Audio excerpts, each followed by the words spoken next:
This content contains podcast. This adult contains podcast content. Adult content, be advised. Enjoy the episode. Because we learned that this kills people and makes us stupid. So why? Why?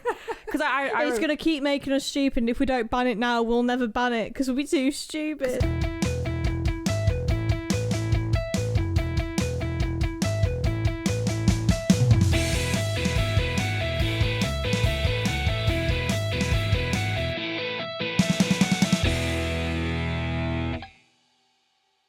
Who's excited then?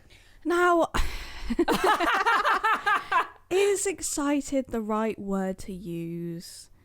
Well, firstly, welcome back. Exactly, I'm talking about the beginning of season 4. Bienvenido. As we should be saying. Exactly, that's Hola! Hola! Soy Dora! Soy Laura. Soy Elsie. Meg is now Dora. Welcome back, everybody. Sorry for our absence and thank you for your patience. How is everyone? I'm feeling so great to be back, genuinely. Like, we've recorded quite a bit in the last few weeks, but it's been like bonus episodes, so to actually have a TV show to talk about again is exciting. Yeah, so we polled a load of episodes. We're not exclusively going to do the episodes that you guys have selected, but we wanted to give you the opportunity to have a say in the structure of the new series. So I mean, we did the same thing last series. We did do the same thing last series. More fan chosen this time? No. Oh, it feels like more. No. I mean, the eagle-eyed amongst you might notice that last season we polled what shows you want us to cover, and then we kind of did a lot of those shows that lost anyway. Yes, and we didn't do one of the ones that did poll because right. Had the last episode of the series was supposed to be Kipper, and there wasn't an awful lot to say about Kipper, so we selected some other shows and polled those, and Rugrats won, so we did Rugrats instead. Yes, that's right. Eventually we'll do Kipper and Spot, but because we wanted to like pit the dogs against each other. Yeah, we could do like a little dog episode. Yeah, it would be easier to do Kipper and Spot together than to just do Kipper. I don't even know if Spot has a TV series. I know that they're both series of books. Does. Okay. Shall we run down the polls that we ran and what won? Yes, so we polled Paddington versus Winnie the Pooh. Winnie the Pooh 1988 TV series. Yes, yeah. And Winnie the Pooh won. We polled 64 Zoo Lane and the Teletubbies, and the Teletubbies won. We polled Bear Behaving Badly and Basil Brush, and Basil Brush won. And we polled Dora the Explorer and Curious George, the monkey-sidekicks. Yes. And obviously Dora won. Yes, Dora won. And unfortunately, literally every category, the one that me and Elsie wanted to do, lost. So here we are. It's my own fucking fault. If we'd just gone, we're going to do Paddington, then... But we respect you guys. I mean, to be honest, because we've not signed any sort of contract between you and us, we could have just done what we wanted to do. But, we like you. We like you. So, how has everyone's break been? It's been utterly delightful. Yeah? I mean, to be honest, it felt at first really weird because... when we started having the break, there was a couple of weeks before we actually started recording any bonus material for the Patreon. And I had entire evenings, like after work, where I didn't have to do anything. And I was getting nervous. Yeah. I was like, but I'm missing something. I'm letting things slide. I don't know how to relax anymore. I'm so ruined. But you had a nice holiday? Yeah, so about, I don't know, half a week ago, I came back from the Lake District. I went to the Lake District with my family, which we've done almost every year since the beginning of time. But we love it. We go in the lakes, we go up the hills. What else is there to do? Yeah, it's in lake uphill. It's walking, it's shopping, it's swimming. That's what we do. Sounds really good. It was lovely.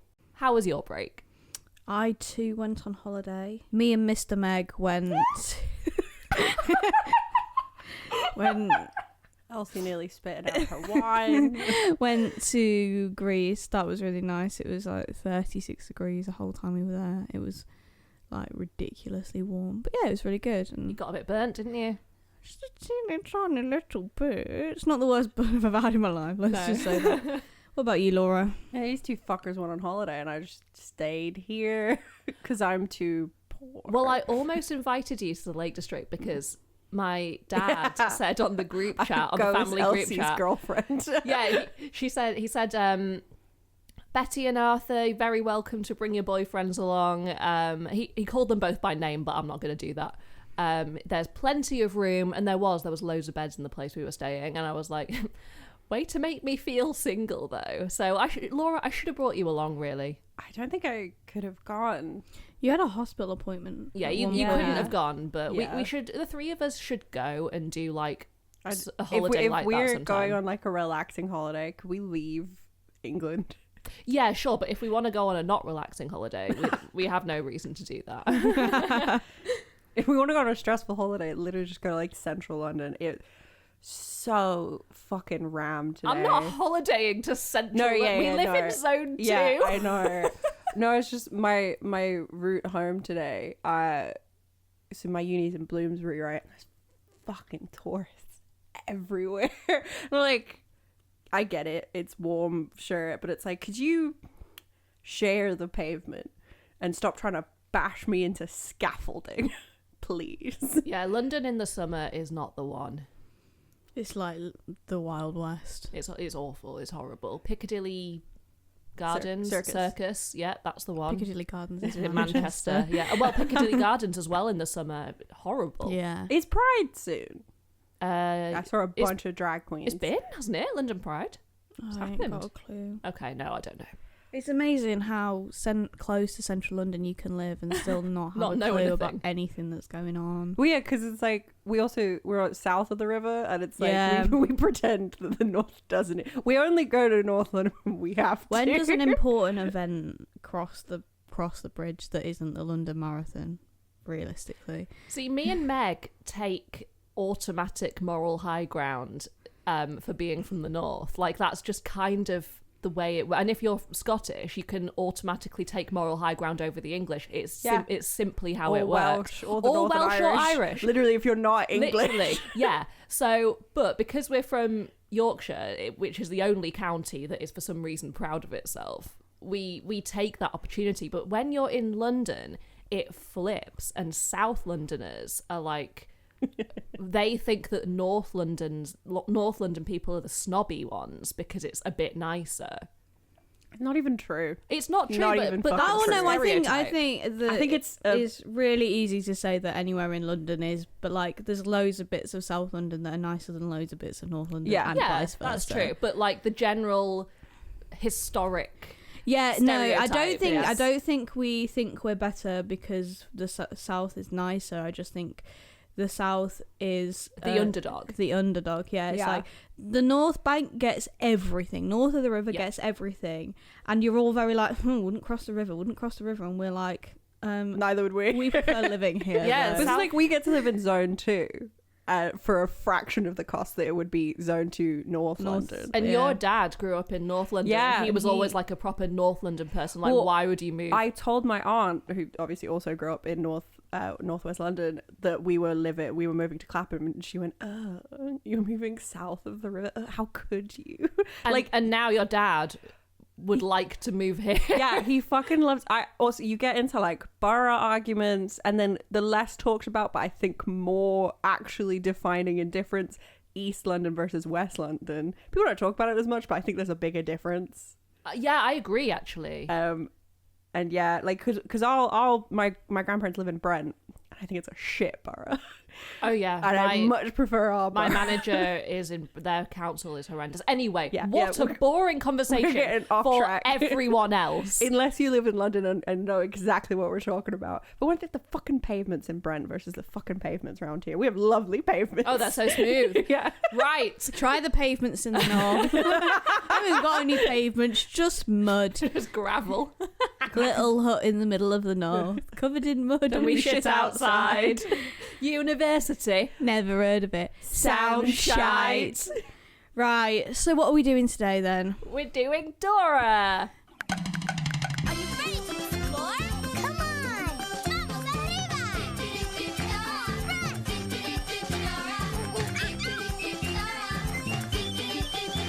Dora, Dora the Explorer! Cool exploradora! Needs your help! Grab your backpack! Let's go!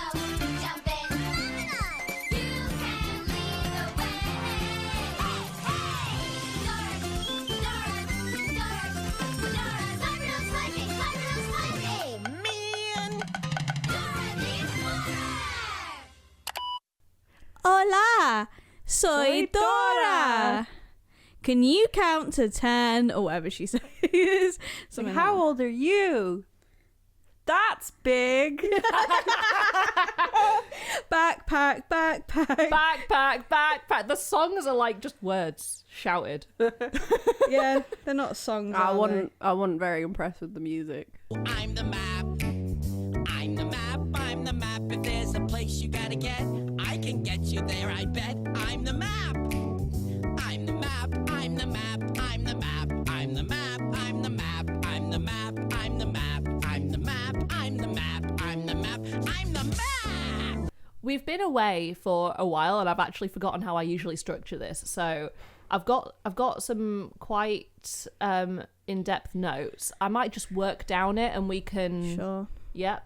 So it ran Backpack. So it ran from 2000 to 2019. So the original show, Dora the Explorer, in its most used format, went for 19 years, right? There are spin-offs, but they coincided with the original show. So there are lots of versions. So there was Go Diego Go. Diego was her cousin who was 8 years old, and Dora Well, how old's Dora? 7. Oh. Because boys are older than girls. Right. Adios, primo.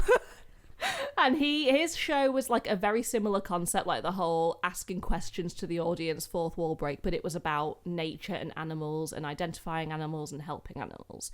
So that was Go Diego Go, and that went from 2006 to 2011.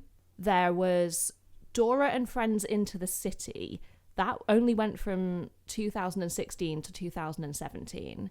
So more characters, not as much fourth wall breaking, and also she's 10 now. She's like, or maybe even a bit older, she's like a tween, and she lives in California.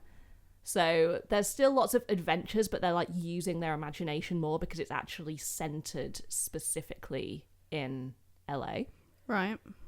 She moved to LA for that movie contract. Yeah. Also, the map is now an app. They both just rolled their eyes. Yeah, it's Map the app, not Map in Dora and Friends. I suppose that does make sense, but like, ugh. Yeah. Whoa, lots of tunnels! We have to be very careful. We can't get lost with all the horses. Dora, how do we know which tunnel will lead us out? Map app will help us find a way out.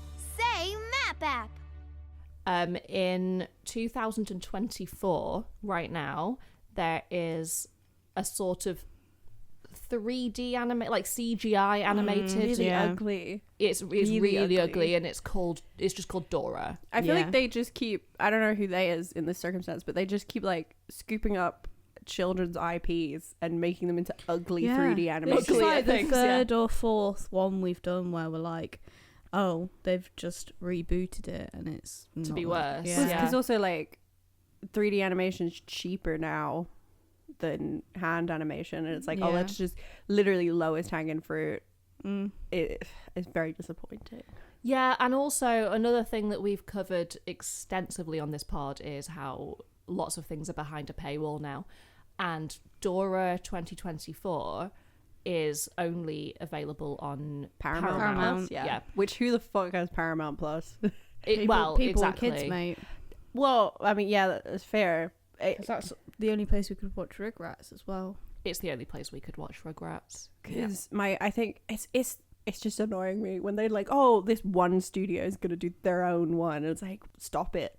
And because Dora is for very young kids and it's genuinely simplest concept just to get children to think about things and respond, like that's it. The fact that this one's behind a paywall is like, I mean, same thing with Sesame Street, which was a genuine like force for good in getting kids to like think about numbers and shapes. Like it's actually one of the more cutting ones that's been put behind a paywall, because really it's just a shame about, I mean, it is uglier than the original, but it's the same concept, and it's a shame that this one's been put onto streaming. Sesame Street PBS? Yeah.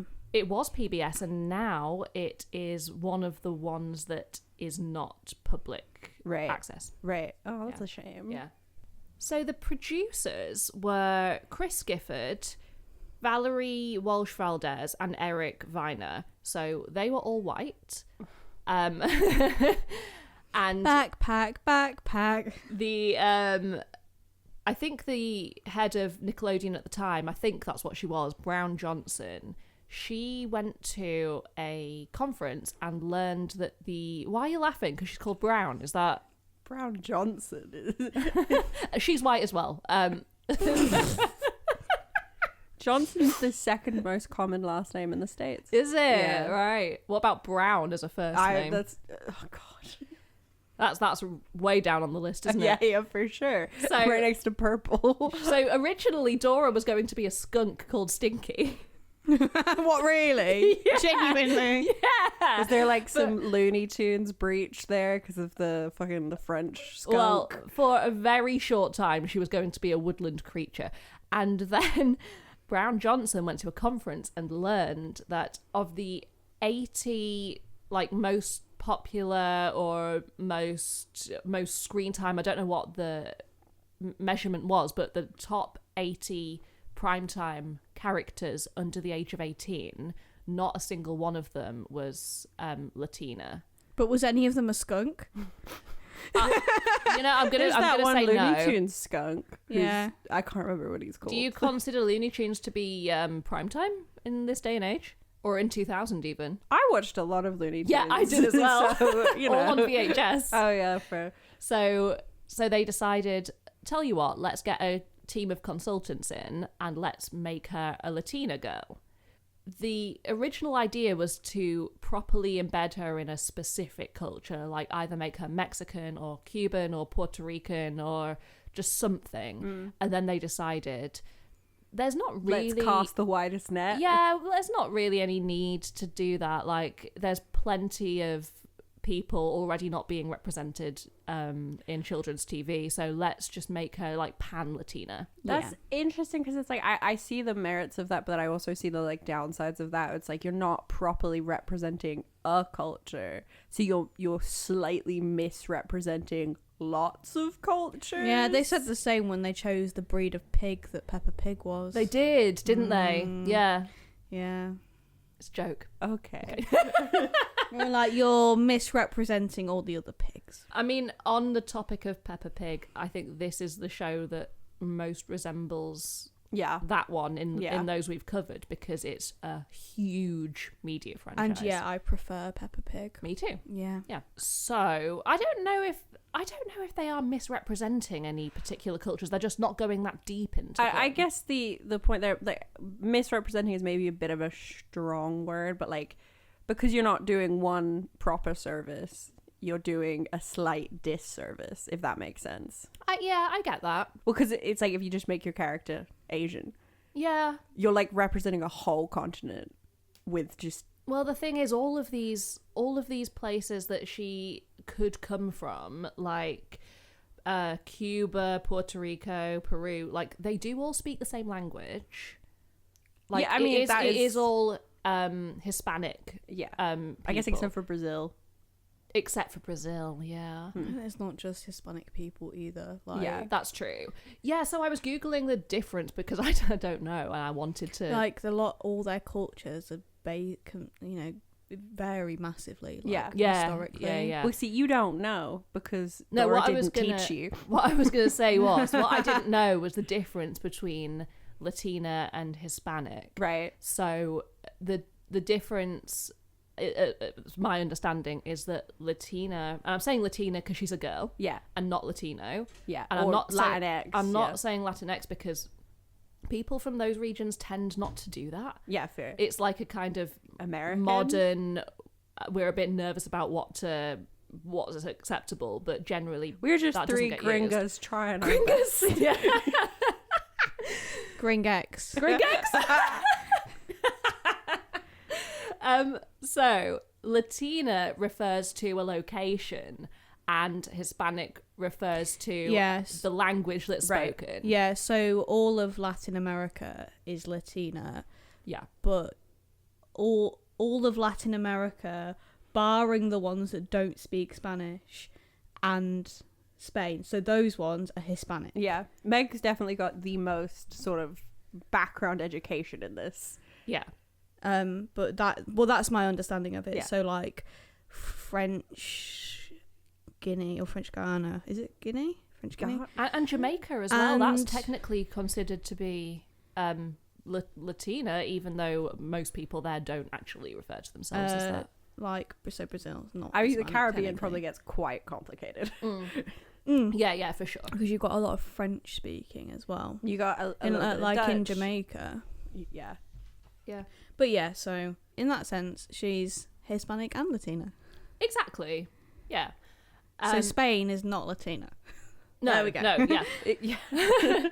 So you said they don't go too deep into a specific culture, but in the movie, and we'll talk more about the live action movie a bit Yeah. later, because I do have things to say about the Me live action too. movie. Have you seen it? No, but I have one very specific, like a clip I've seen.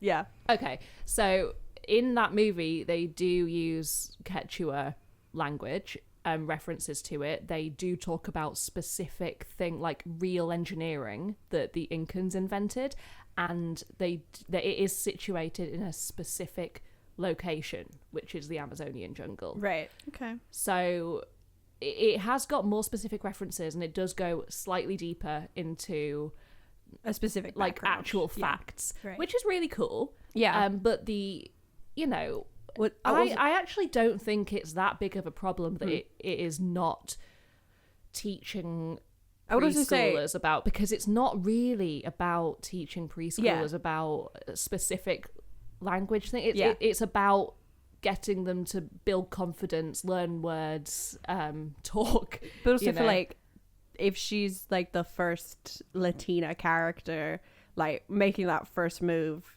irregardless of how in depth they went on that, it is a good move in the right direction. Yeah, well, because it was 2000, Pat Buchanan was running for president, and there was a lot of anti-Spanish speaking rhetoric, like a lot. Pat Buchanan is not so. Wait, who is that? Just a politician in the US. Okay. He was never president. I mean, Right. you know that. I know you're not Yeah. stupid. I know you. I know the presidents while I've been alive. Yeah, sure. So it was quite important to the creators that they basically had a bilingual character. Yeah. And she was the first one, and she kind of represents friendship and acceptance and working together. And as much as I find the show genuinely unbearable to watch, I do love the character.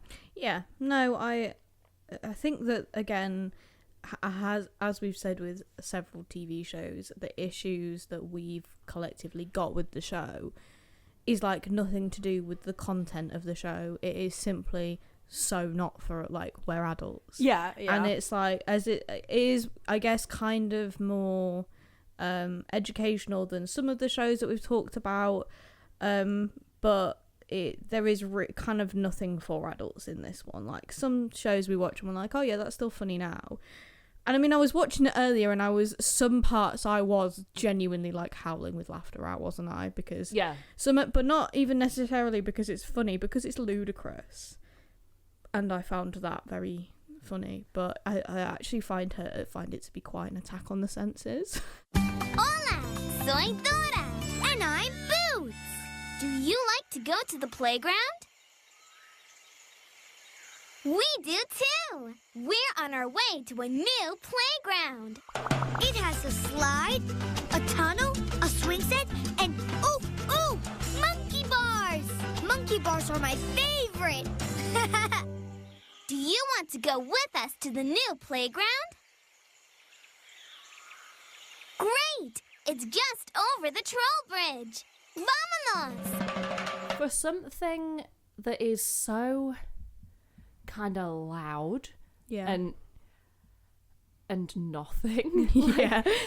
Like the characters don't have personalities. Like Dora kind of does a little bit, but like Boots, her sidekick monkey, and the map and the backpack, they don't have they don't have personalities, and yet it's 22 minutes long. Also, like, because I was not always looking when I'll explain that later if you want.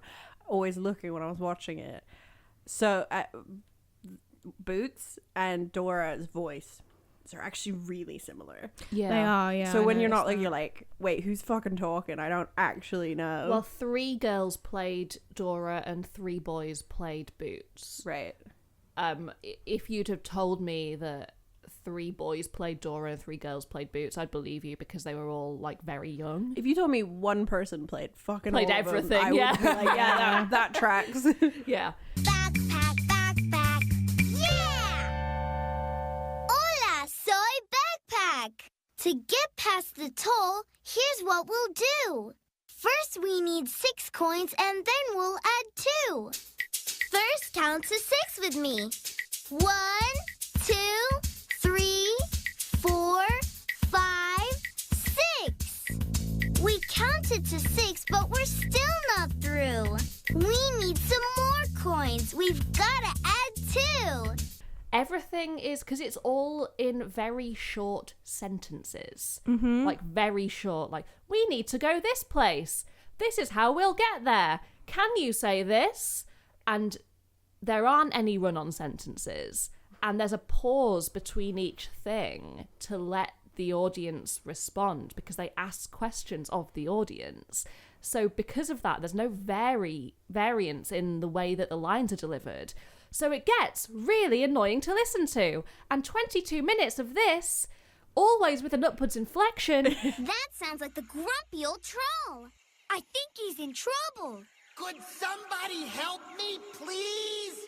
It sounds like the grumpy old troll is in Trollland, and he needs help. We have to go under the bridge to get to Trollland so we can find the grumpy old troll.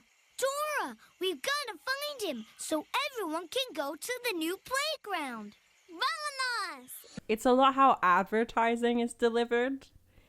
In the like really uppity kind of way, and it's like relentless, and you're like, God, I can't listen to this.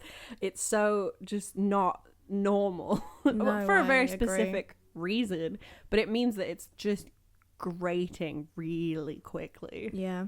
We should probably explain what the show is and what the show does. So, I don't really know how, because it's... Well, every episode, Dora goes on some kind of little adventure, and there's moments of back and forth where she's trying to teach the audience Spanish, right? I don't think she is trying to teach the audience Spanish. Like, I don't think that this is like a linguistic learning material. I think it's so kids who are bilingual see themselves, because Fair. I don't think you know how in like Tots TV where Tilly says something in French, and one of the other two says what she just said in French but in English, so you would learn that what she just said in French means what they just said in English. There's none of that. That's true. So she'll just say stuff in Spanish. So I don't. And you're like, it's nice that it's got that bilingual aspect, but I don't think you're going to learn very much from it. No, you're not. You're not going to learn a second language from it. No, but it is a nice way of introducing kids to the idea that there are different people. And there are two languages, right? Like, I've got cousins who are bilingual, and until a certain age, I don't know if this is all kids, but it was certainly them, didn't realise that they were speaking two languages. They just thought there was two words for everything. So they'd turn around and start saying, because they're half Polish, and they'd start saying things to you in Polish, and you'd be like, I don't know how to explain to this 3-year-old that I need them to say all the words they just said, but all the words that they didn't say, the ones they know. Does that make sense? It's really strange. Just to give some credence to the quantity of the population for watching this, in the States it's estimated about 53 million people speak Spanish as a second language. Yeah. With which is why Tilly spoke Spanish in the American Thots TV. Yeah, because which makes more sense. So there are moments where, like the episode that we watched today, there was like a bit where they were kicking a ball into a net, and she says, in English we say kick the ball, in Spanish we say, and she said the Spanish one. Then for the rest of that little mini game, and I'll explain why I call it a mini game in a second, she's getting the audience to say the Spanish version. So there are little bits of learning. I mean, I don't actually think it is a good resource for language learning, but it's good that it's in there. It might be good for, like, if you already have it, practice. Yeah. A little bit. So the way the show works is she will go on a quest. I mean, let's use the episode that we watched as an example. So Dora and Boots want to go to the new playground, and they can't for some reason because there's a troll in the way or something, and they have to rescue the troll from his pit before they can, like, cross over and go to the playground. It's like convoluted little side quests to get to a location. Ooh, Dora and Boots need to find the grumpy old troll. Do you see him? Yeah, there he is. He's stuck in a hole. To get to the troll, you have to go across the giant cereal bowl. Through the toe, down the pole, past the soccer goal, and that's how you'll get to the hole with the grumpy old troll. So remember, bowl, toll, pole, goal, hole. So you tell Dora, first you go to the bowl. Where do we go first? The ball, right! Laura's stifling laughter right now, but I actually do have to say that it wasn't that different from that episode of It's Always Sunny, because they do have to pay a toll and go into a hole. I was watching it, and then also the troll sounds a bit like Danny DeVito. Yeah, so you're laughing. You're like, they knew what they were doing, surely. Question. Which came first? Well, Dora came first. Did you guys watch one where they ended up in a giant bowl of cereal? Yeah, Yes. Okay, yes, it is the same one, because I was like, the same one. either the troll shit happened multiple times, or we did watch the same one. No, there are Okay. trolls it's sort of throughout Dora as side characters, but basically they want to get from one place to another, or they want to achieve a goal, which is, The troll. There's like rescuing the troll king or some shit. Yeah, rescuing the troll king, or like rescuing some sort of animal character, or finding an object, anything like that. It's like the simplest concept. Hey, little guy, where are you from? Yeah, baby Winky, where's your family? Mama. Oh, those are our friends from outer space. Flinky, Inky, Plinky, Dinky, and Al. Mama! There's his mommy! My mama! My mama! Yeah, and it looks like she's visiting from the purple planet. Dora, I think Winky's family's looking for him. We have have to get baby Winky to his family before their spaceship takes off. Mama!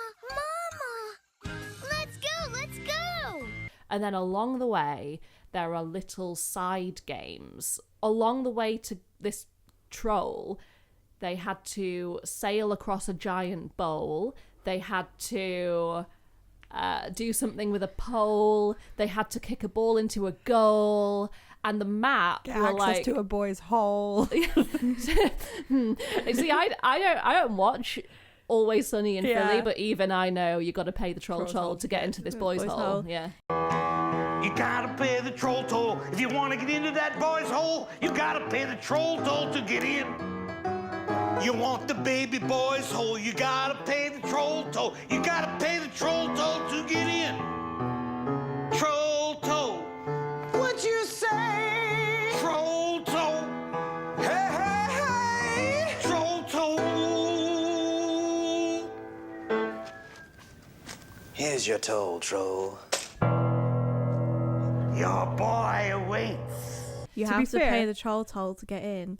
If you want the baby boy's hole, you have to pay the troll toll. They are saying soul, but Yeah. So the map will explain all the different checkpoints they have to hit, and in all of these checkpoints there's like a little mini game. And I say mini game because Dora the Explorer plays like an educational click and point CD-ROM.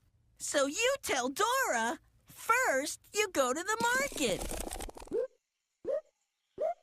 Where do we go first?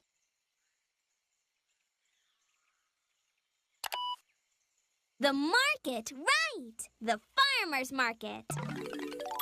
Do you see the farmer's market? ¿Dónde está?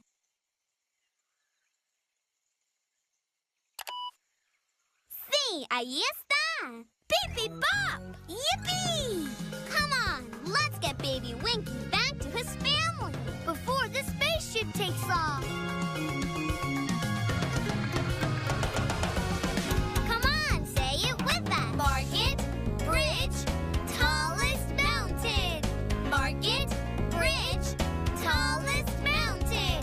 Market, bridge, tallest mountain. And it Game. clicks. And it clicks. very confusing. It's really weird. So she'll ask a question like, which path do we take? The path with the dogs or the path with the logs? And there'll be a second of silence, and then a cursor will come into view and click on the correct path. And sometimes if they're not doing that, they're asking the audience to repeat something back to them. I find that really weird because they act like they speak to the audience. They ask a question to the audience, and then there's silence while a child presumably would scream at the TV. They look at you and blink, and I find it really weird. I actually find it so weird that they added the blinking. Yeah, it would there's be like less a creepy. second of silence. A cartoon blinks while the audience is responding. I would have found it less creepy if they'd just not blinked. The thing Why is is they- there a blink? Presumably because if there I'm was- waiting. If there was no movement, it might look sort of unnatural and stuck. All the ones that I saw, they weren't playing music in this moment either. It was like ambient noise or just silence, and I'm like, it's so discomforting. Yeah, I agree. Meg said that silently looking and blinking is very Peter Griffin. It She is. drew a weird comparison between Family Guy and Dora. Talk about I that. actually thought that her head, with the hair, was like the same shape as Stewie's hair. I was like, it is. Yeah, but it yeah, is. no, there's like Peter Griffin has a blinking thing, doesn't he? Yeah. He just like blinks, and it was really reminding me of Family Guy. I don't like to admit how much of Family Guy that I know, but What's the other Family show Guy that... and It's Always Sunny, which are not Meg coded at all. What's the other show that you compared to Family Guy in this room? Peppa Pig. Yes, it was because of the family unit. Yeah, and the big fat dad. Yeah. This is my fat dad, bruv. Look at him. Wagwan, man's Peppa Pig still. This is my young G George. Peppa Pig as a roadman. Yeah. Roadman. I want Roadman Dora the Explorer now. So I'm going to get a little bit intellectual up in here. Right, listen to this. So, okay. That's my job. I know. Well, you might have something to contribute. So I found myself down a sort of child education theory rabbit hole, right? Of course you did. Bruno Albuquerque, who is Hell of a name. a child linguistic... You know, I should have involved my mum more in this episode. You did ring her. I did call her, yes. So he has coined something called the Dora effect. And I watched a video of his where he's talking about display questions versus referential questions. So display questions are questions asked in the classroom where the teacher obviously knows the answer. Where is this book? They can see the book there, and the child, depending on how old they are, actually know whether or not they're being tested, because the child can see that the adult knows the answer to what they're asking. And a referential question is, what did you think about this character? So he was arguing that a display question is not that useful. They're useful up to a point. I might actually put a little clip of this video in there. One of my friends, I sent her the article, and she said that while she was talking to her family about it, and her daughter replied, "Mom, I think Dora is blind."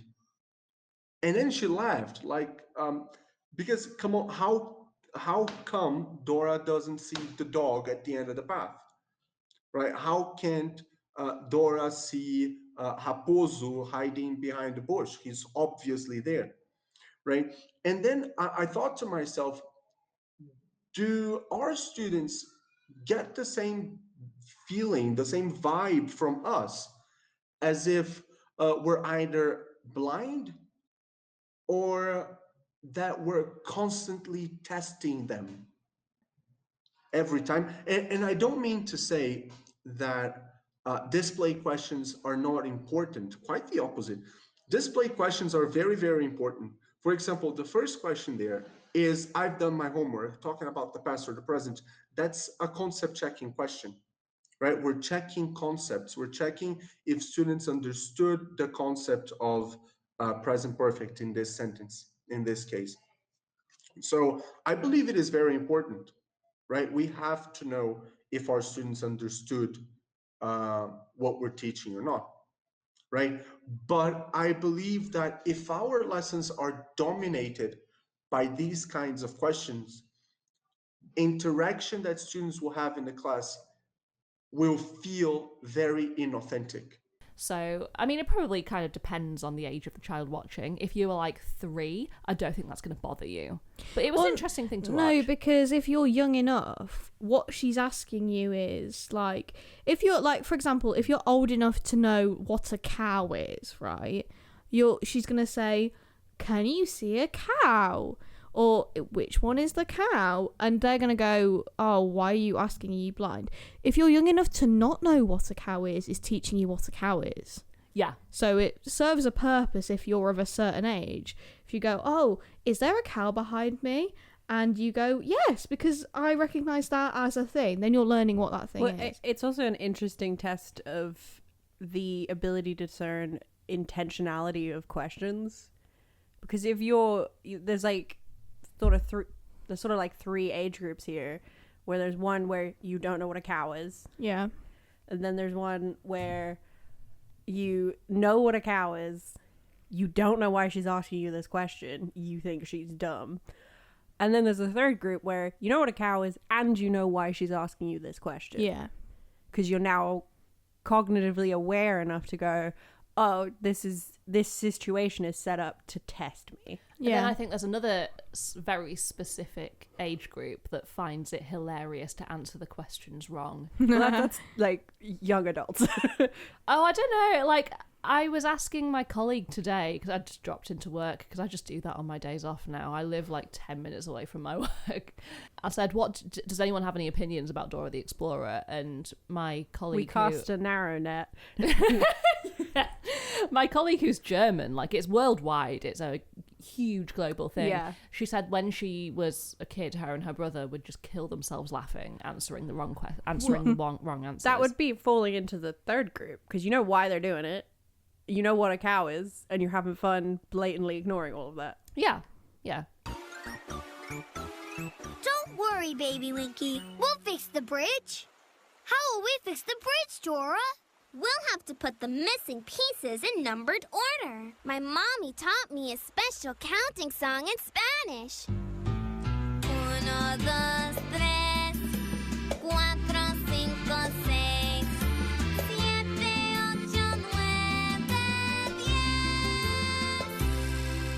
Now let's sing together to hop across the bridge. Sing with me. 1, 2. What comes next?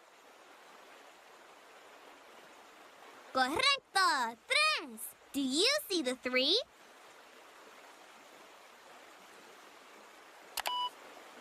Right, that's the 3.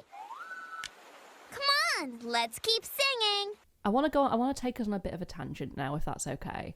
The whole click and point educational game, right? The reason I called my mum today is not just because I love her, but because there were 2 specific CD-ROMs that I played constantly when I was a kid. One was a dinosaur-based, like all the characters were dinosaurs, and it was called Dan and Wizzo or something like that. And it had it was full of educational mini games.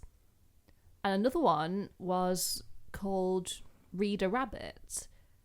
And Reader Rabbit is a huge franchise of, I mean, it doesn't exist anymore. I think you can still play it online, but it was a whole bunch of CD-ROMs that was like Reader Rabbit and Maths Rabbit, and it was just a whole library of CD-ROMs in the early 2000s with mini games that were designed to teach preschoolers how to think, kind of.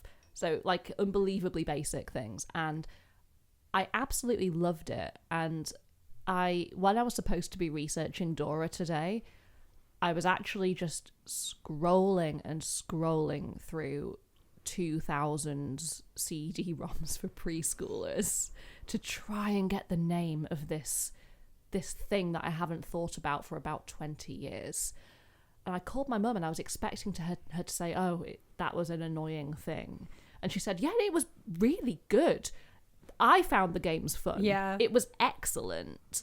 And I sent her some pictures of Reader Rabbit and I was like, I think that's what this is. And she was like, yes, that was it. I think she's going to have a look in the house and see if we still have it. But we had Brain Academy. On the DS Lite? On just the DS. Just the DS, yeah. Which my cousins have on the Switch. And actually, I really enjoyed those games. My parents really enjoyed those games. I loved Big Brain Academy. That was so fun. Getting the Pentagon grading system. Yes, the Pentagon grading system. I remember it well. And then we also had Disney sort of scholastic teaching you how to do things. Like we had a Lion King touch typing thing. Yeah, like secretarial skills for preschoolers. Touch typing is a really useful skill that you may develop over time, but if you start learning it young, it's easier. Both my parents are incredible touch typers, and they knew that it would be useful for us, right? Like if you can touch type an essay, it's helpful. It's going to go faster, right? And it was like a log with all the different keys, and then it was whack-a-mole, Timon and Pumbaa, when they came through any of the particular keys. That's quite violent. Well, you didn't they would just disappear. they wouldn't get hit with a bat. A leapfrog learning tablet, but Disney no. themed. It was a CD-ROM. You put it into a computer, and yeah. Oh, interesting. Meg, did you play any CD-ROMs as a child? Look, I played the shit out of all the Barbie ones. If it wasn't The Sims, then I don't remember. Spore. I remember I lost some of my expansion pack Sims discs, and it was like the end of the fucking world for me. I was like, no, I can't have lost Sims 2 Pets. What? Because you had to use the most recent disc to play it. Like you can just use a different older one. Unless it was an expansion pack. a stuff pack. An expansion pack you had to use the Yeah. disc, but a stuff pack you couldn't use to play with. Yeah. I do encourage you to have, like, if you remember playing any sort of educational CD-ROM as a child, it probably was Reader Rabbit, because apparently it's just quite a massive franchise. And the sound effects when you got something right or went through a door or whatever, it's like embedded into my brain. And just give it a Google, because I do feel like a lot of you might have played it. It was like early learning center kind of shit. And I'm so pro learning games. I like, because if they're done well, they're actually really fun. And like you I don't think you're tricking the kid, but like you're sort of tricking the kid. They're like, oh, I'm playing a video game, but it's pure learning. I just think I really rate them. I think they're an excellent thing to exist. Well, as I was losing my mind trying to find the name of this thing, I actually came across, because okay, so okay, Reboot. yeah. Just give me a second.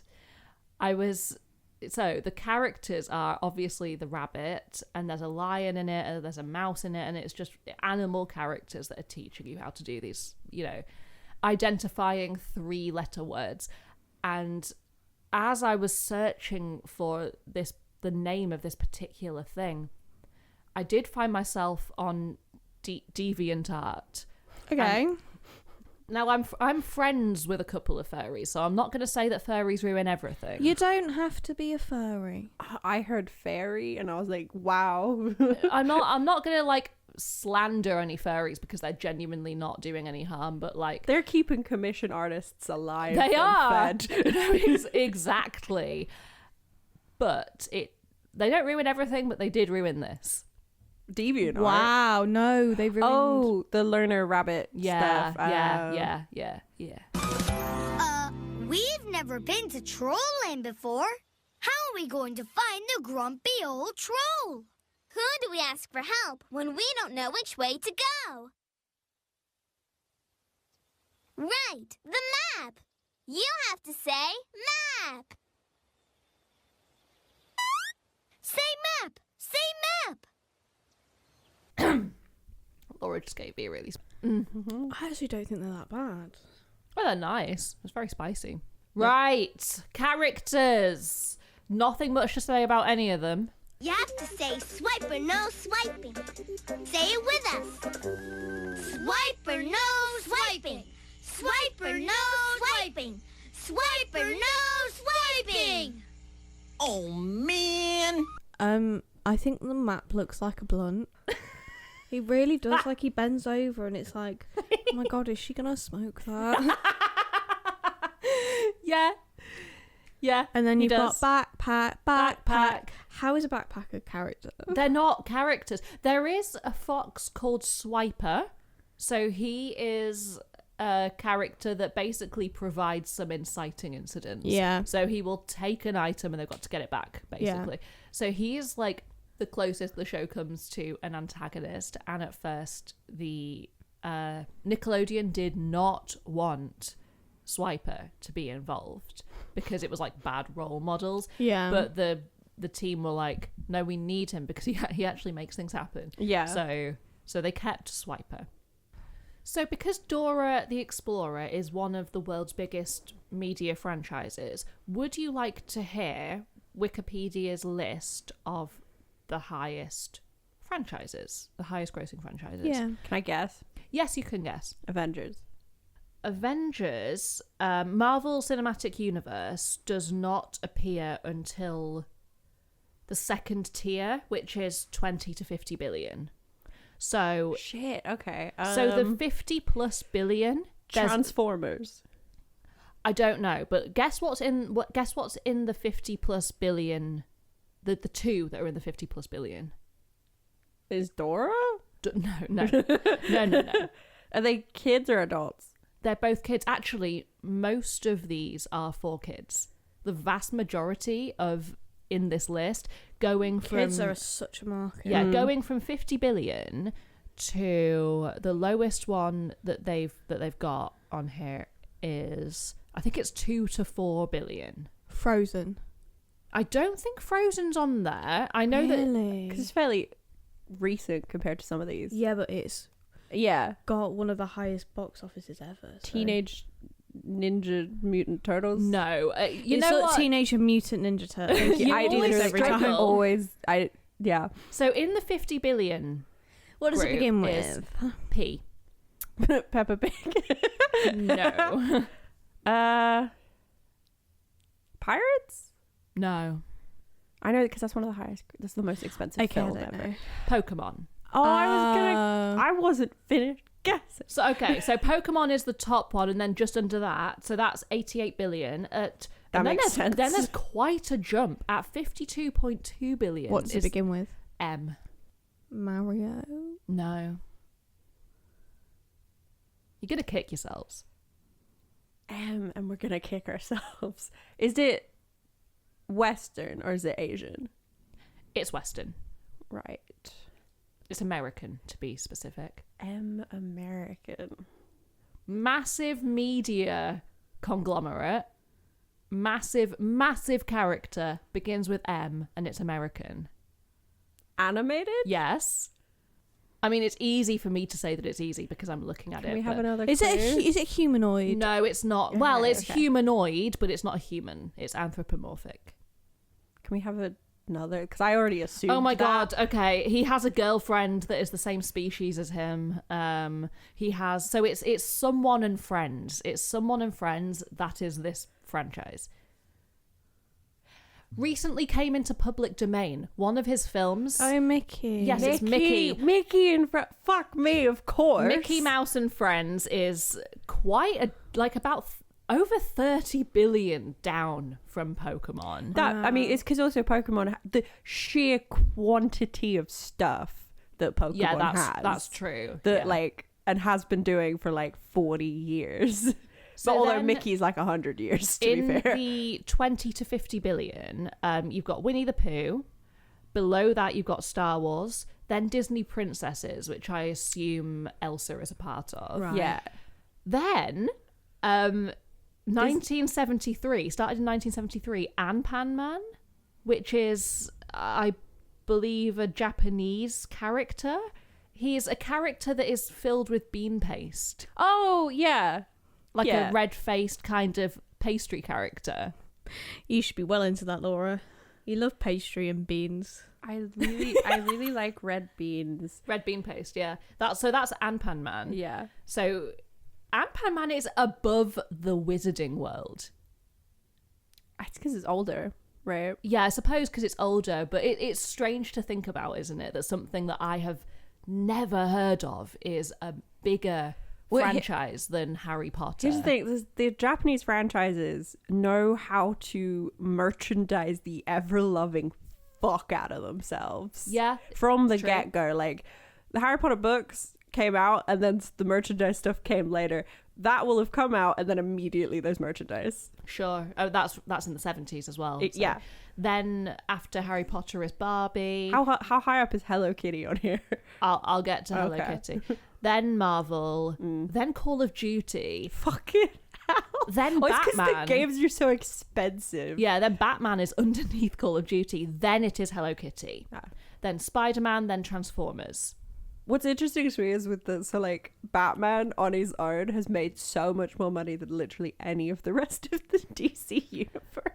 So, yeah, then still in the 20 to 50 billion category, you've got Cars and Candy Crush. Right. And both of those are below Transformers and Dungeon Fighter Online. Wow. Dungeon Fighter Online is more than Cars. Now we're moving into 10 to 19 billion. You've got Teenage Mutant Ninja Turtles, then Looney Tunes, then Dora the Explorer. Backpack. Under Dora the Explorer, you got Pac-Man, specifically the Lion Pac-Man, King. Pac-Man.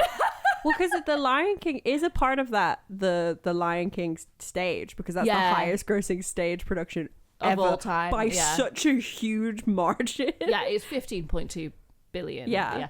Then Toy Story, and then Peanuts, which really surprised me. No, that doesn't surprise me. They've got loads Loads of merch. So Yeah. much merch. And also I've got adults, most of it. Yeah, adults that are big fans. Yeah. Then Paw Patrol.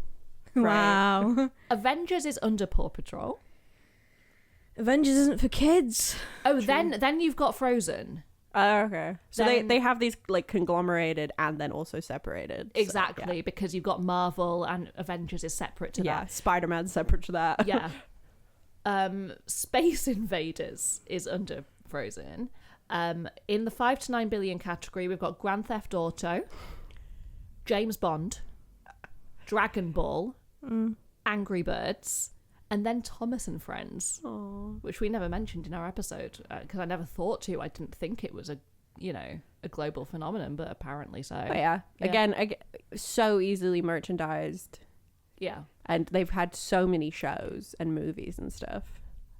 Then Fortnite, Jurassic Park, Demon Slayer, Super Sentai, Power Rangers, that's Power Rangers, Mario, DC Extended Universe, Fast and Furious, Pirates of the Caribbean, Ben 10, Sesame Street, brackets The Muppets, Ultra Series, brackets Ultraman, then X-Men, Madden NFL, Middle Earth, brackets Lord of the Rings, Ice Age, Shrek, Phantom of the Opera is above My Little Pony. Again, the stage's been around for fucking decades. Avatar, Sonic the Hedgehog, Yu-Gi-Oh!, Mamma Mia, Mortal Kombat, and The Sims, and Bob the Builder. They're all above 5 billion. And then the very last section, 2 to 4 billion, The Simpsons, Scooby-Doo, The Big Bang Theory, Seinfeld, Twilight, Mission Impossible, Strawberry Shortcake. Doesn't surprise me. What, Strawberry Shortcake? Honestly, not I at thought all. she'd be higher. I did as well.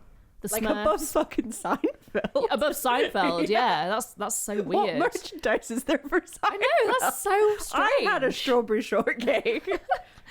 The Smurfs, Cabbage Patch Kid, G.I. Joe, Blue's Clues, Beauty and the Beast, Hunger Games, Titanic, Bratz, Astro Boy, Care Bears, Resident Evil, Indiana Jones, Madagascar, Captain America, Sailor Moon. Oh my god, Seinfeld is above Friends. Surely Friends should have gotten a boost when Netflix paid so much fucking money to have them. Yeah. And Neon Genesis Evangelion Evangelion just gets into that list. So yeah, that is the Dora the Explorer wins out above a lot of things. Is it in the second category? I wish we had 50 billion. Yeah, same. Backpack. You got to come up with some bangers if you want. If you want 50 billion, Yeah. Write some music, Laura. I wanted a mixer. You said no. You can't even read music. What would you do with a mixer? I can read 3-4 notes of music. Any thoughts about that list and Dora's place within it? I wish I had 50 billion is my main takeaway there. I guess kids like merch. Everyone likes merch. People like stuff. People like things to distract them and to buy things that keep them distracted, to decorate their house with the things that distract them.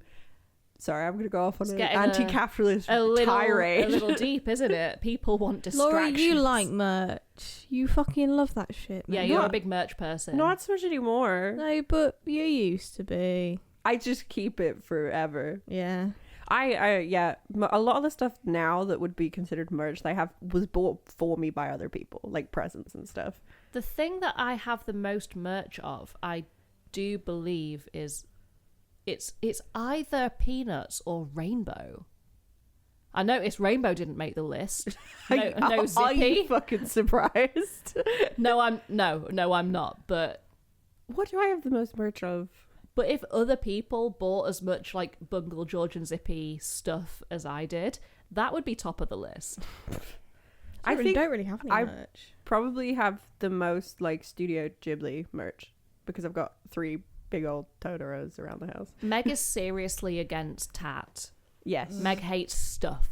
We have a bunch of copies of Good Omens. Does that count? No, not really. Okay. Yeah, I'm not a Tat person, am I? If you buy me something, it needs really to have a purpose. It's quite difficult to shop for Meg sometimes. So what ended up happening for me is I bought her a series of decor. Like I just kept buying her decor. Yeah, I do feel for people sometimes because I have a lot of interest. So logically, it should be really easy to buy me a gift.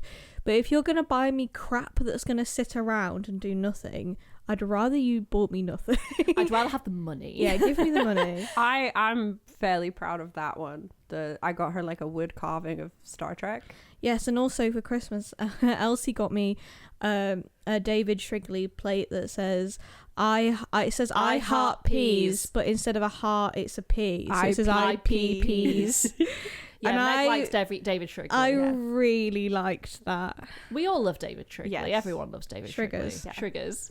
Oh, Shriggers. Dave, I call him. I very nearly got my dad a salt and pepper shaker that said cocaine and heroin. That's quite funny. I didn't. That is quite funny. It would have been actually. slightly like difficult to be like, if I put it with the rest of the presents at Christmas, how do you explain this to 2 9-year-olds? Yeah. Just don't let them see it. Just don't let him see it. Yeah, and then I just wasn't organised enough. Like, didn't he used to have a cup that on the bottom of it said I miss drugs? Yeah. Yeah. Oh, he still has it. I think you can identify the mainstays of popular culture or like children's pop culture by, you know, the balloons that are given out as prizes at fairgrounds. Yeah. So you've got Peppa Pig is one, Disney Princesses is one, and Dora's one, and those probably Paw Patrol now as well. Yeah, you do get Pokemon ones as well. Yeah, and Pokemon. Or Ben 10 had a real moment. Yeah, My Ben cousins- 10 for sure. My cousins are obsessed with Pokemon. One of the main things with Pokemon, probably why it's so much money, is Pokemon cards. Yeah, Yeah. They and have Yu-Gi-Oh. hundreds of Pokemon cards. Yeah. Yu-Gi-Oh's, I remember it being really big for like a moment when I was younger, and then it like died a pretty harsh death for about 15 years. It was on the list though, wasn't it? Yu-Gi-Oh. No? I thought it was. I don't remember what everything I've just said. So, this is for Laura. I read this and I didn't think it was that interesting, but I knew that Laura would find it interesting. So, in 2011, lead paint used by a contract toy manufacturer in China prompted Mattel to issue recalls for nearly 1 million Dora toys. Also Sesame Street and Nickelodeon characters. In response, Nickelodeon stated they would introduce third-party monitoring for all of its manufacturers of products under its brands. Laura, talk about your fascination with lead. When we were listing Laura's hobbies and interests, we forgot to list her main hobby, which is identifying lead. No, she just loves like eating it, and painting things. I follow this person on Instagram called like Detect Lead Ian or something. I can't remember what his name is. Detect Lead Ian. Yeah, and he like goes around. There goes Detect Lead Ian again. He goes around like a lot of like thrift shops and then like Target, shit like that. This is in the States, and he's developed like a little lead testing thing that you can just very easily use yourself. You spray on it and there's a little torch.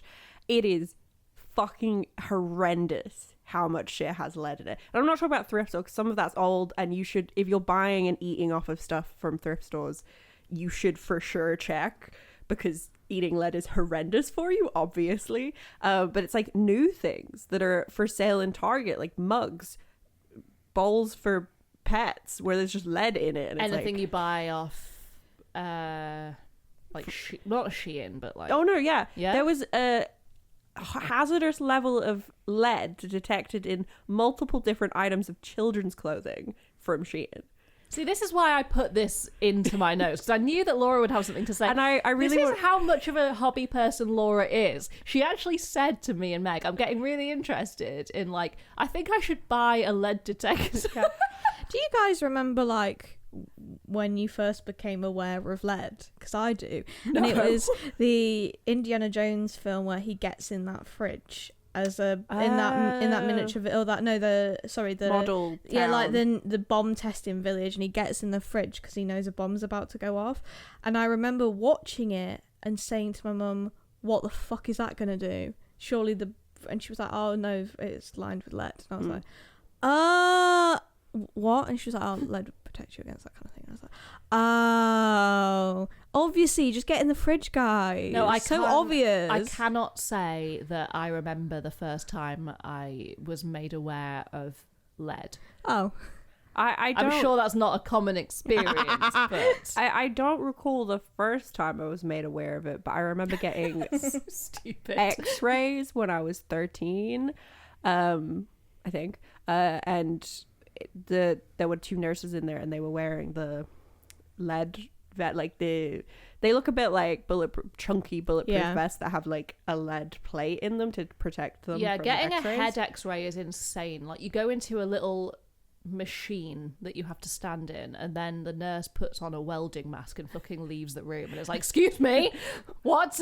Well, yeah, because we were in there for ages, and I was like, okay, so you're wearing protection, but they're being shot right at me. This is fine for me. Because you're having one X-ray. Yeah, she's in there They all run day. hundreds a day. No, yeah, for sure. I get it, but Logically it makes sense, but when you're in there, it's like, oh, Yeah. come But back. What, you're leaving the room and I'm all alone in here. I also Exactly. think The Simpsons also talked about it at some point because, you know, he works in a nuclear power It doesn't plant. work in a lead factory, No. does he?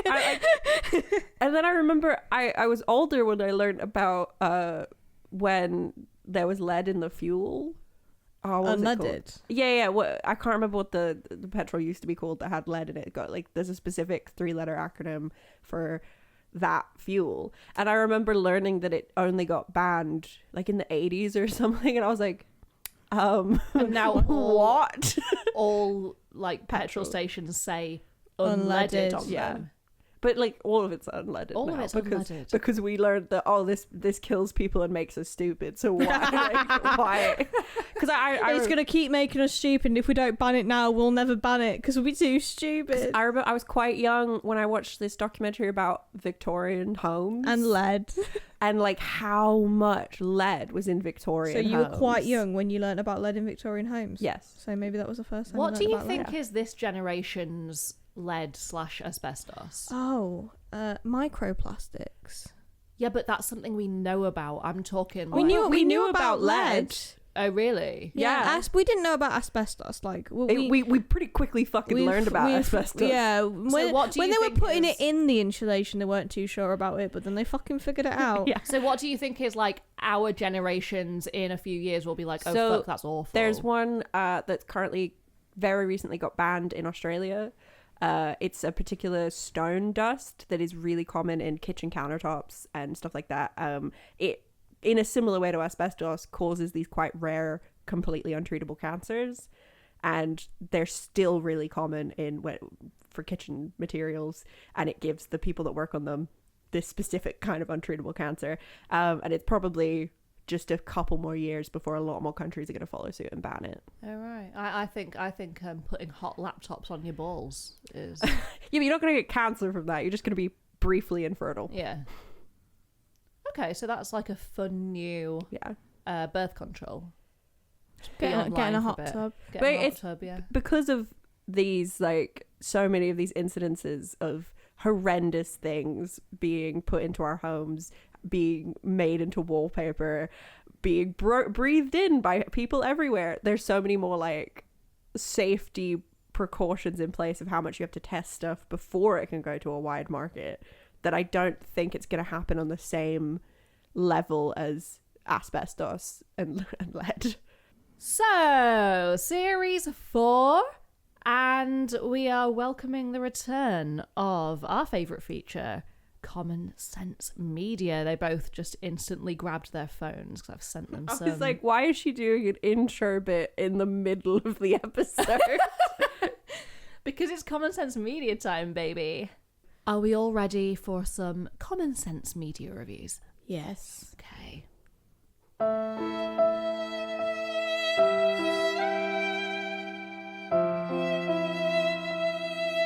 Auntie Rants 2 stars. 2 stars to Dora. My 2-year-old niece and 3-year-old nephew who've watched this show, and I have found it's a horrible TV programme. Dora has terrible manners. She yells a lot at the audience. Her shirt comes up and sometimes shows her belly button. Does it? Zuzu X, 1 star. Does not make sense. Multilingual at age 4, cannot locate things next to her. Chinook 2 stars. Kids show that is not for kids. Dora's early seasons were okay, but now they put in all sorts of things like magic and scary trolls and angry bears. Why introduce fear and witchcraft to kids? Fear and witchcraft. As if all the fairy tales and all the Disney movies don't do the exact same thing. Zane J, 2 stars. Bad. People A rock can't talk. A monkey doesn't wear boots. A fox can't steal. A map can't sing. And you can't put everything in a backpack.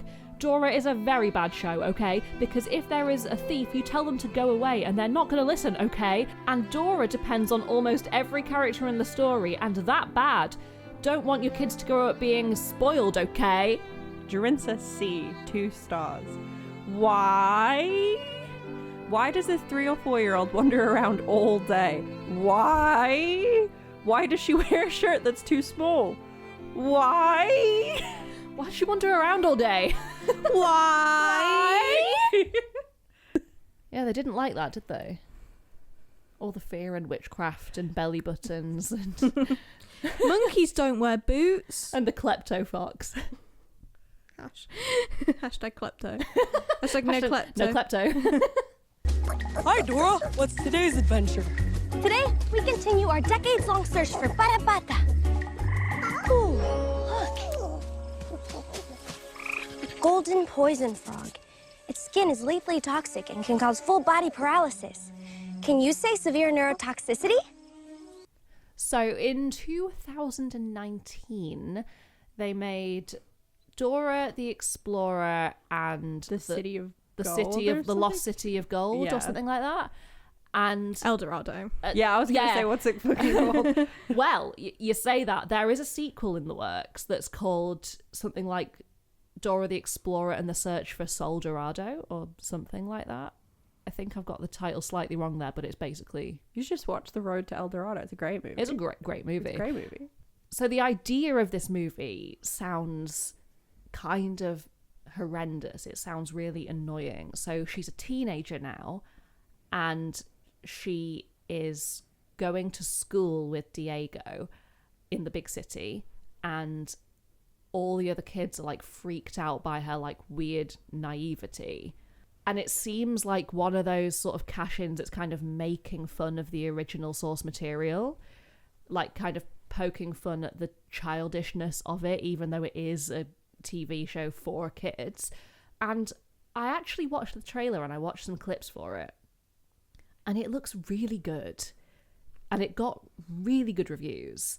So It looks fun. it looks so fun. And poking fun of the original, but in like a good-natured way, not in a haha that's shit kind of way. yeah, like there's a scene right at the beginning where This is what I think what I wanted to talk about, because I've seen a couple clips from it, because I remember when it was coming out, and this was one of the first clips they released, and it's hysterical. it looks great. So she's a kid in this in the beginning, and her and Diego, like, food has been served to them, and they look at each other and they go delicioso. And then in this live action movie, this kid turns to the camera and says, "Can you say delicioso?"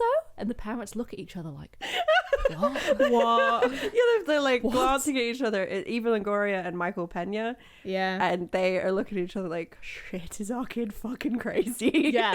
And it's so funny, but it's so sweet and lovely. And there's a scene where they're going to school, and because it's an American high school, they're going through a metal detector. Oh, Jesus. And I know. And she gets stopped, and the police officer is like pulling things out of her bag, and it's like a flare and a knife. I'm like, Just be yourself. I'm new here. What's your name? Wow. Okay, young lady, bag, table. Hola, soy Dora. And this is Backpack. Yeah. like things like for survival. Dear God. And it's obviously like the purple backpack, and it's just nice, cute little references. Like, it should, my instinct was to be like, this is nasty, like, why are they making fun of it? But it was actually very sweet. And there's a song at the end, obviously, and the story is her and Diego and 3 friends that she finds out her parents are in trouble, and so she has to go into the Amazonian jungle and save them. And on the way, they find out about this lost city, and they're going to, and there's a CGI monkey that she finds in the forest, and they're like, obviously this bitch is friends with this monkey. Like, this weird new kid at the school knows this monkey, but it's nice, it's fun. Save the rainforest. Cupcakes for charity. What happened to the rainforest? It's being destroyed. Oh no. Which one? Daintry, Yasuni, El Yunque, Ho, Dongas, Kakum? All of them? Ranching and agriculture are some of the greatest threats facing the Amazon today. But I believe that with focused conservation and plant-based diets, we can help the rainforest thrive again. Who are you? Why are you smart? And what are you doing in my school? Dora, homeschooled by professors. Parents misjudged me as irresponsible and lacking in socialization. Have a cupcake on the house. Thank you. Have a great day. You too, bye. And the actress is brilliant. She doesn't play it in an annoying, like, knowing kind of way. She's just so open and sweet and funny. And it's a great film. Or what I've seen of it, it looks really, really fun. I really love the heavily accented Spanish throughout the whole thing. It's like, vámonos, let's go. Yeah. It's like, oh, no one speaks Spanish like that. But I think it's really fun. There's a song in it called the Pooh Song. Have you seen that clip? So it's like her and her friends going through the forest, and her friend is like, fuck, I need a shit. yeah, it's like this girl, it's like this other girl and these two guys. It's like Diego, another guy, this girl, and Dora. And this girl's like, you guys go on ahead, I need to do something. And the guys are like, what? She's like, just something, just go. And Dora looks at her like, I know what this is. Don't worry. And takes this girl off to one side with a spade and like starts singing a song called the Pooh Song. And she's digging a hole singing the Pooh Song, and this girl's looking at her like, okay, just fucking go away. So yeah, it looks like a fun little film, and unfortunately the sequel is going to be just on Paramount. So the first one got like a cinema release, the next one will not. Hooray! We did it! We did it! We did it! We did it! Yeah, lo hicimos! We did it! We paddled the spoon across the giant ball. We did it! We did it! We did it! Hooray! And we kicked 3 balls into the soccer goal. We did it! We did it! We did it! We counted the coins and went sliding down the pole. And we made it to the hole and saved our friend, Mr. Troll. Yeah! We did it! We did it! We did it! Yeah, lo hicimos! We did it! We did it! Yeah! We had such a great adventure today. What was your favorite part of the trip?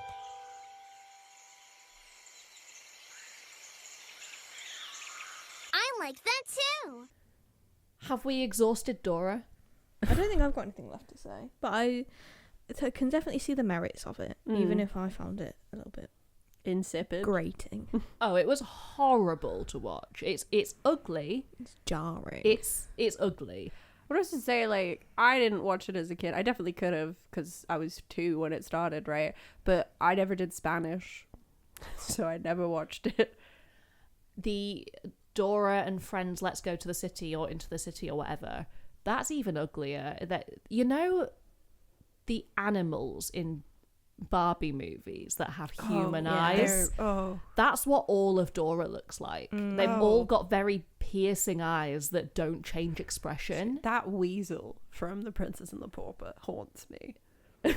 I love the weasel from... No, it's from Rapunzel. Oh, yeah, no, sorry, yeah. He's a pervert. Yeah, he's a pervert. Yeah. Oh, time.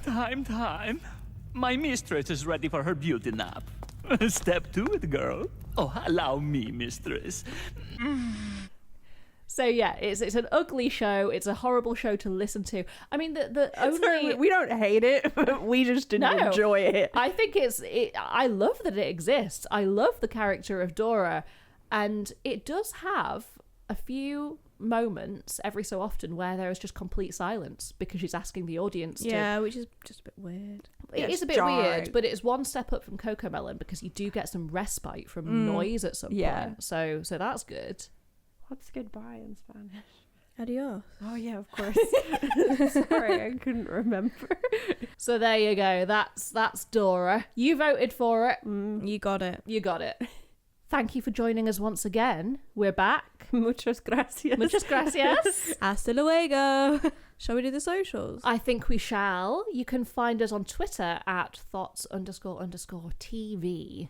On Instagram at Thots TV, the O is a 0, or on TikTok at Thots TV Pod.